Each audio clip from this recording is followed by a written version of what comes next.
વીજલાઇનના વળતર મુદ્દે ભાજપ પ્રદેશ પ્રમુખ જગદીશ વિશ્વકર્માએ કહ્યું કે રાજ્ય સરકારે ખેડૂતો માટે ઐતિહાસિક નિર્ણય લીધો છે અને હવે ખેડૂતોને બજાર કિંમત આધારિત જમીનનું વળતર મળશે। વીજ ટાવર ઉભા કરવા બદલ ખેડૂતોને આપવામાં આવતા વળતરમાં સરકારે આજે વધારો જાહેર કર્યો છે।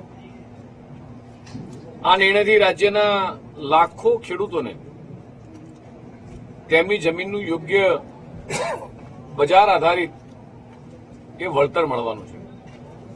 ખેડૂતોના ખેતરમાંથી પસાર થતી વીજલાઇન માટે અત્યાર સુધી ખેતરમાં વીજ પોલ કે લાઇન નાખવા માટે ખેડૂતોને જંત્રીના બમણા દર એટલે કે 200% લેખે વળતર ચૂકવવામાં આવતું હતું।